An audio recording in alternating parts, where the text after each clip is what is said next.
Hi miss, ang ganda mo naman. Ano yung tinitinda mo? Boss, meron na ako dito mga kakanin. Bili na po kayo. Boss, bagong luto. Merong biko, palitaw, kalamay. Masarap kalamay yung nagtitinda. What? Masarap yung kalamay na nagtitinda.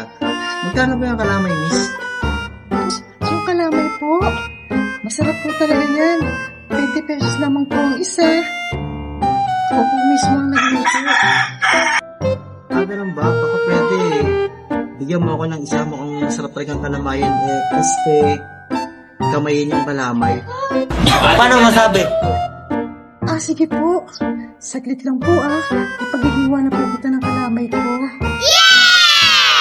Ito na po. Maraming po salamat. Miss, maraming salamat Sigurado mabubusog ako dito sa kalamay mo.